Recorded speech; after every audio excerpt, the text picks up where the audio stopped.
A very good evening to you. Welcome to your primetime news bulletin at 9, live on MTV Sports and Shakti TV from our News First Center here in Colombo. I'm Shahin Jurangpati. And I'm Arundhati Mudarnaika. First a look at the stories making headlines this evening. The headlines on News First at 9. The country has nothing to hide, says the President. Prince Charles arrives to the island on his 65th birthday. Several parties object to the human rights exhibition organized by the UNP. Sachin Tendulkar plays his 200th and final test match of his career. News First at 9. Well, the much anticipated Commonwealth Heads of Government meeting is scheduled to commence at around 10:15 tomorrow.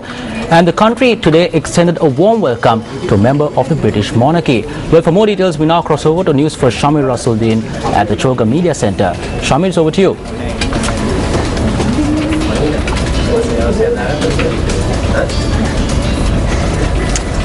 We are just 14 hours away from hosting the Commonwealth Heads of Government meeting 2013 in Colombo. All arrangements have been made for tomorrow's summit, which will begin at 10:15 a.m. tomorrow.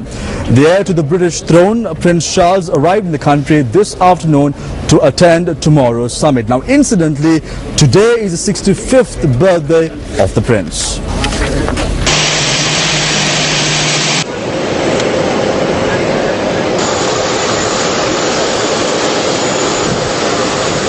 Prince Charles, who landed at the Bandaranaike International Airport in Katunayake at around 4:30 p.m. today, was accompanied by his wife Camilla Parker Bowell, the Duchess of Cornwall.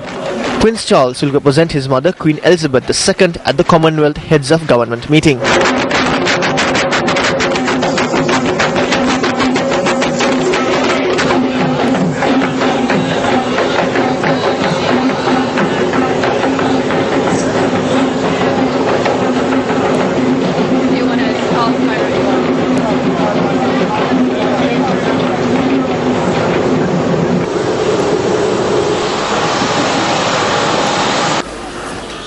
Later, a special reception to mark the 65th birthday of Prince Charles was held at Westminster House, the residence of the British High Commissioner in Sri Lanka this evening. The Prince and Duchess viewed local produce at an organic market set up at the Westminster House garden and were entertained by performances by children.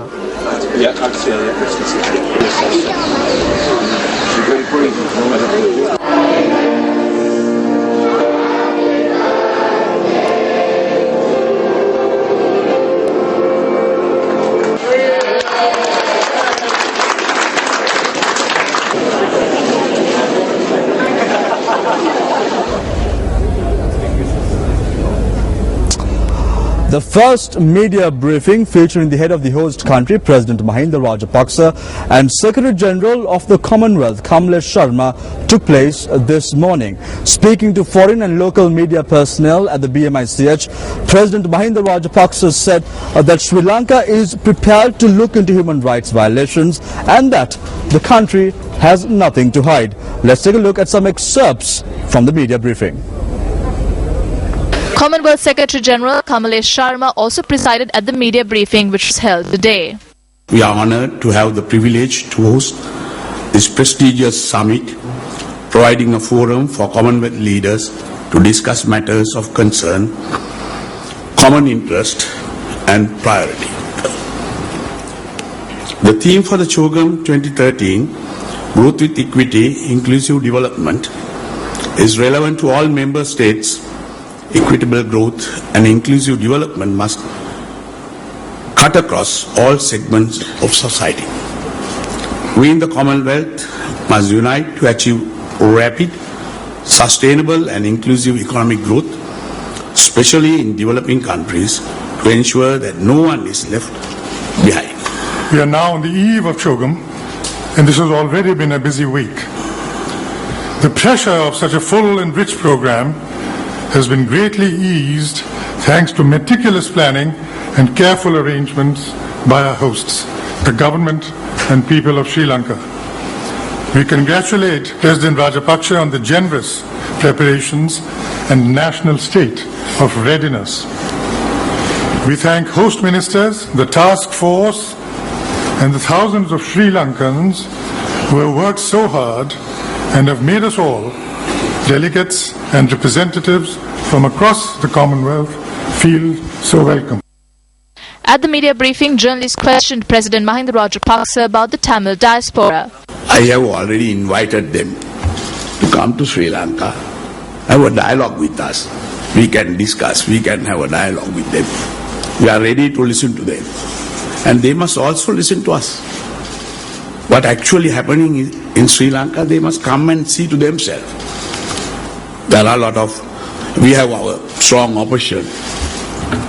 There are LTT sympathizers. You must remember that 14,000 Sarandis who admitted that they killed so many people, they were fighting with the forces, and they went to villages and destroyed villages after 4 years.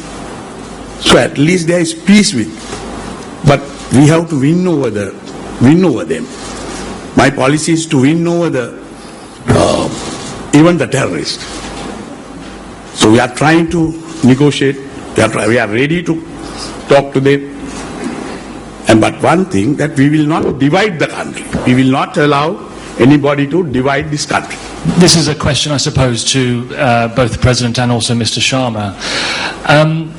You meet Prince Charles later today.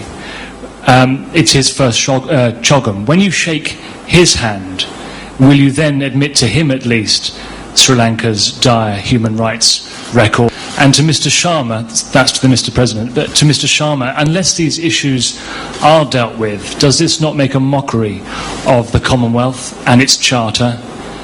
And therefore, what is the point of the Commonwealth unless everyone agrees to the same kind of principles? It does not make a mockery of the charter, because if anything is evident and plain to everybody, it is the way in which the Commonwealth Secretariat has been engaging with a completely open attitude from the side of the Sri Lanka in advancing many of the issues that are in the Charter. Since you mentioned Commonwealth particularly, and you put it so strongly, whether it is making a mockery or it is not making a mockery, it is showing the Commonwealth in action. Yes. Before I shake hand, I will say Aiboa to the Prince Charles. So that's the way that Sri Lankan will greet anybody, whether it is a king or queen or a beggar even. So that is how we treat them. Thereafter, because he is the host, so he is coming to see me, we will discuss with him.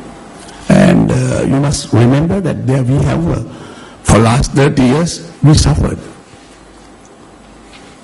There were a lot of human rights violations. At least to finish that war, that menace, is something that people are appreciating. What is People who were killed? I can't hear you. Even the people who were killed in the last few days of the 2009 conflict, they won't be pleased. People are getting killed for 30 years.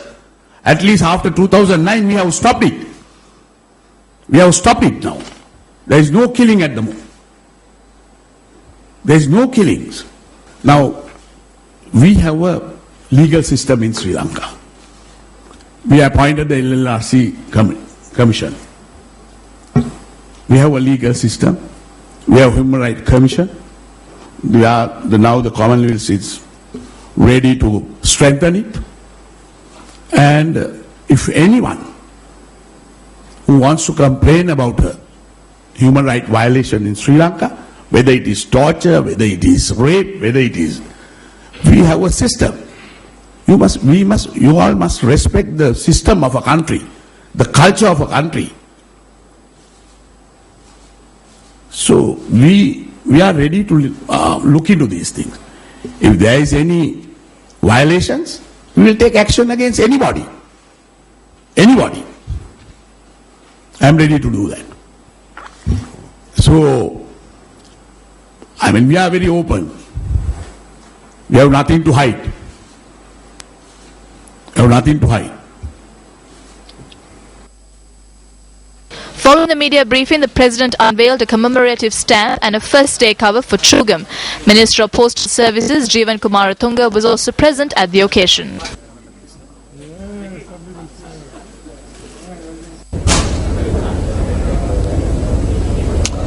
Meanwhile, state leaders of Commonwealth nations continue to arrive in the island ahead of tomorrow's summit. My producer just informed me that the Prime Minister of Solomon Islands, Gordon Darcy, arrived in the island a short while ago as well. The Prime Minister of Vanuatu, Moana Kakissis Kalasil, arrived in the country today for Chogam 2013. The Premier of Lesotho, Tom Thabane, also arrived in the country today. Donald Ramota, the President of Guyana, was among the state leaders who arrived in Sri Lanka today. The Tanzanian delegation that will attend Chogam 2013 will be headed by President Jakaya Kikwete. The Premier of Malta, Joseph Muscat, also arrived in the country today. Prime Minister of St. Kitts and Nevis, Dr. Denzel Douglas, arrived in the country to attend the Commonwealth Heads of Government Summit. The Cypriot President as well as Pakistani Premier Nawaz Sharif arrived in the country today for tomorrow's summit.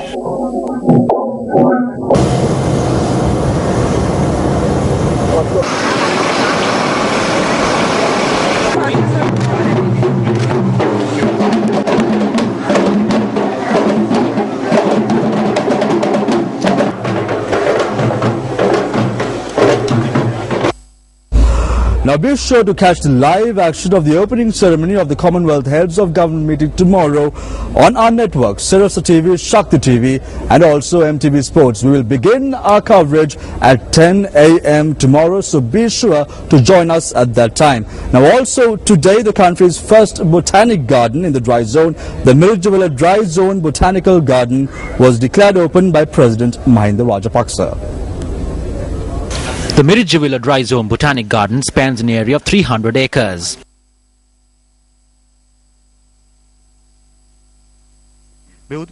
Plants and trees. Thereafter, President Rajapaksa planted a cassine sapling, locally known as Nerolu, at the opening ceremony held today. A while ago, and this is going to be a very, very important landmark.